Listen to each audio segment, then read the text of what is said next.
G'day there ladies and gents of the internet, I am the Braveheart Aussie and welcome to a journey in world building. This is the second of our 3-part setting deep dive mini-series into the lost colony world of Ovfar. In the first episode we examined some of the technical attributes of the planet, including some of its history of settlement and colonization and the establishment of the concept of giants on the planet. Hopefully some of you enjoyed the fact that rather than adopting a traditional fantasy style of giant for Ovfar, I instead have populated the world with a megalithic style of life characterized by ponderous, highly destructive walking landmasses. This hopefully creates something of a blend between the old fantasy historical tribal nature of the society and a very alien style of life that's very surreptitious and destructive at the same time. In the lore episode last week, we did start some exploration of the pseudo-religious historical explanations given by the nomadic tribes, or the Huma, to explain their isolation and the dangers of the giants on the planet. The concept was very much inspired by classic Christian and Abrahamic religious tales in which favoured beings are punished by their god for their arrogance and the abuse of power. A prime example of this style of religious lore is the role of Satan or Lucifer within Christianity and his fall from being the firstborn and most loved of the Christian God to being cast down and becoming a prince of hell. Such an approach to explaining one's dire circumstances through the concept of historical perpetual sin is actually a very common trope and also features within the Tarvan Covenant's religious doctrine. In a post-apocalyptic world or universe, the concept that of a long past and sometimes forgotten egregious act or sin staining an entire population or civilization into the future, as it would be a very common concept and understandable and emotional psychological response to their dire circumstances. The great thing about adopting this historical style of oral tradition is that you can take concepts in the wider universe and warp them over time to turn them into parts of the lore. For example, the coiled snake god within the story last week was called Uruka. That actually gets its name from the United Redevelopment Authority, or URA, which governed Earth from Bridgehead Station in the aftermath of the Madagascar impact. Over time, the acronym URA turned into Uruka in the minds of the Huma and became the name of their space god. Similarly, the people on the planet refer to themselves as Huma, which is an obvious derivation of the word human. And their fall from the stars through fire and air is analogous with the aerobraking used by colonization pods when making landfall on a new planet. Now let's take a few moments to look at other aspects of the setting, namely its economy and society. The Huma of the planet Ovfar have a population of between 100 to 150,000 people spread across the world, primarily in nomadic tribes. The nomadic part of the lifestyle reflects the inherent dangers of settling on a planet where the very landmass can up and move seemingly at any moment and cause your tribes or settlements to become completely destroyed. About 80,000 of the population are within these nomadic tribes. The principal economic activity of these groups is in animal husbandry, in which they tend large herds of similarly nomadic beasts of burden that are native to the planet. The largest of the beasts tended by that of the nomadic tribes are called the wilka, which are analogous with giant elk from Lost Earth and reflect the generally temperate and subarctic nature of the climate of the planet, as well as the lower gravity, allowing them to become very large, almost not dissimilar to the megafauna of Earth in previous years. These creatures are tended to over vast areas of grassland, typically former sites of giant resting places where the very earth has been churned and made fertile, resulting in the rapidly growing grass spreading across otherwise desolate landscapes once a giant moves on. The beasts are used for meat, as well as for tools, using their large antlers and their bones, as well as their pelts, which represent the primary fabric used on the planet. While fully nomadic, the vast majority of tribes will stop for sometimes several months at a time, establishing camps of a series of hide-covered tents to allow herds to graze over surrounding grassland during specific birthing and breeding seasons of the animals. Despite this, there are no permanent settlements from these nomadic tribes, and the standard of living is typically very low. Medicine and other health treatments are rudimentary, and deaths from accidents, falls, and infections are extremely common. The second group, which represents between 15 and 50,000 people across the planet at any one point in time, are referred to as the breach farmers. These are semi-nomadic groups that will move into a location that has been the previous site of a giant and will seek to establish vast fields of various crops, tubers and grains for harvest before the rapidly growing grass moves in. These groups typically do not establish structures themselves, but do farm these fertile lands for up to 5 years at a time, doing so knowing that the land they are on isn't home to one of the giants, as usually has been identified as soon as a giant leaves an area. Priority is always given to crops that can be stored and transported over long distances, and typically the breach farmers will spend a year or more after finishing farming activities travelling and trading with other nomadic tribes for meat, pelts and other items. However, it is not possible for permanent farming activities to be undertaken, as that activity itself seems to have the effect of attracting the giants. It is unclear to the population what threshold needs to be reached to enable a giant to be attracted. However, it is likely an intense amount of biomatter in an area is a key attractor for one of the beasts. When a giant does approach a farming area, all supplies are typically evacuated and the breach farmers begin their training convoy stage before attempting to locate another recently departed giant breach to start the process again.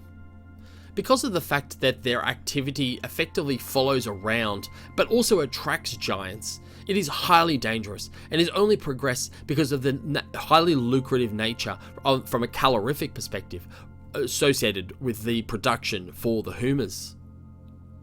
The third group, which is comprised of between 10 and 25,000 people across the planet, are referred to as backriders. These are small groups of people who have endeavoured to establish more permanent settlements on the backs of the giants themselves. Selecting larger giants when they are in slumber, the backriders will work to establish semi-fortified structures reinforced with stone, wood and even rudimentary ironworks in fort and palisade-like configurations. Typically housing up to 500 people at most, these settlements seek to leverage the biome that has evolved to live on the back of the giants over many millennia. This includes heartier and more permanent versions of some of the faster growing flora on the planet, along with large populations of birds and other small rodent-style mammals. Many of the settlements are formed and initially created when giants are on the ground sleeping and eating biomineral matter beneath them. As such, the settlements will exist sometimes for decades on the surface of the planet before the giant eventually moves on.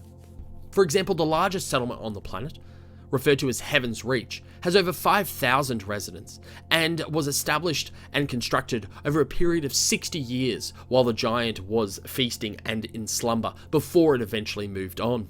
The awakening of a giant represents a critical test for backriders, as the very act of a giant standing results in significant topographical instability, equivalent to major earthquakes, on the back of the giant and can lead to the destruction of the settlement and its infrastructure.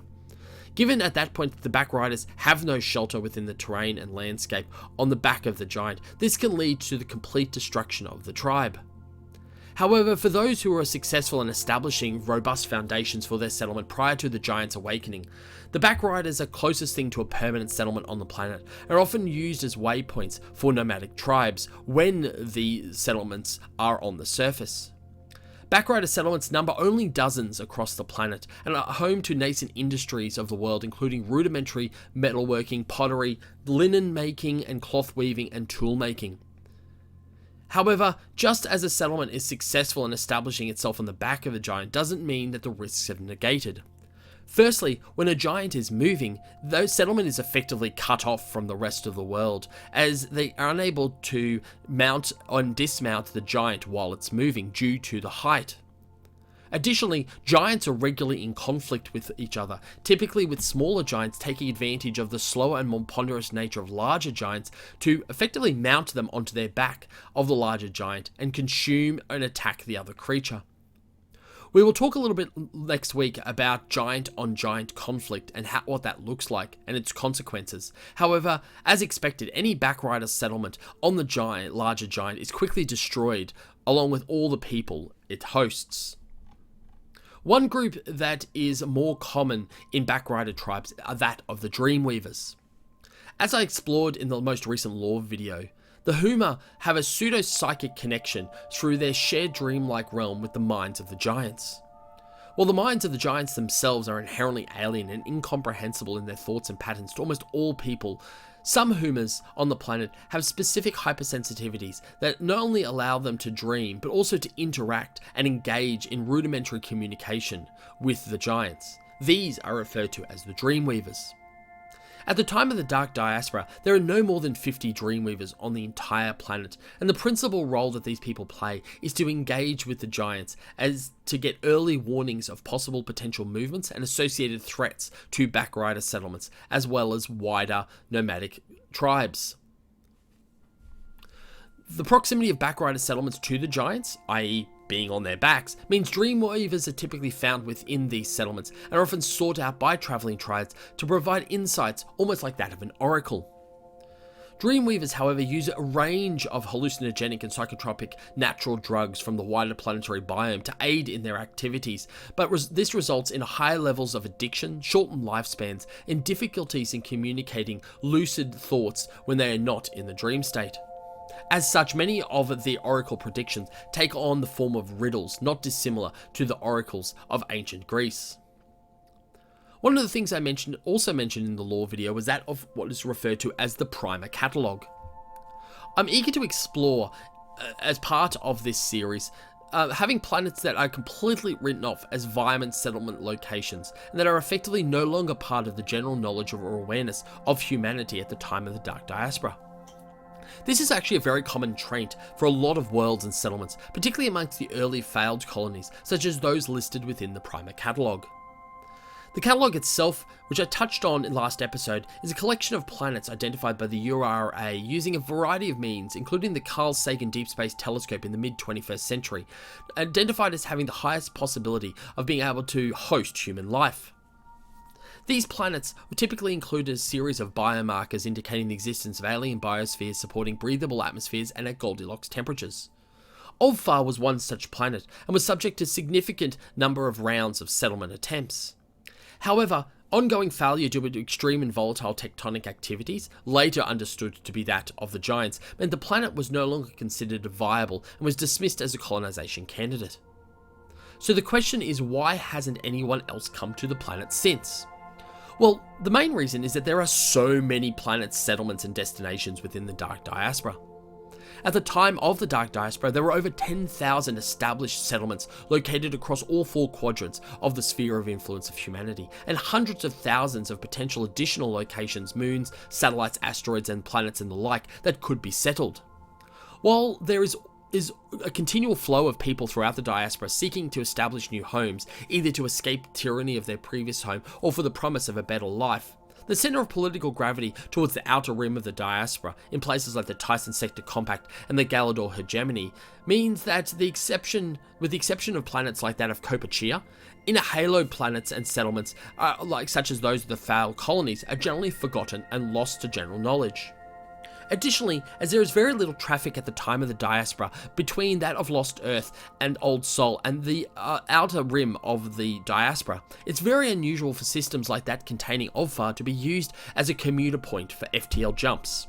So it's not unreasonable or impossible that in the absence of an established settlement and awareness by major free flag or coalition trading groups of a planet or system existing, that it could actually in fact continue completely in isolation for centuries and never receive any contact from the outside galaxy. This results in an incredibly isolated community and seeks to form a completely independent society, even potentially over time a subspecies of humanity. And that is where we're going to leave today's episode. I'm having so much fun with this series, and I love the concept of the giants and the lost nature of the colony, stepping away from the centers of power within the diaspora to explore somewhere different, new, isolated, and generally just weird. Having a lot of great inspirations for this concept, and the idea of both living on the backs of other creatures, as well as the role of dreams in informing in communication and escapism. However, I think the concept is still quite original, and I'm loving the fact that the lore episodes can take on more of a pseudo-traditional, historical, folktale type of structure, different to the models that we've adopted for them so far to date. If you've been enjoying this series, make sure that you go and leave a like here on this episode and a comment in the section below. I'm actually traveling overseas next week, so there won't be a lore episode or a world building episode for the final part of this setting deep dive until the second week of December. I am, however, endeavouring to get our first threat video up online as part of the updated Phase 2 we talked about in the State of the Project video earlier this month. Also, make sure you go and check out the Discord server link that's in the description below. And if you are interested in supporting the channel, I have set up a Patreon, which will be hopefully being relaunched early in the new year.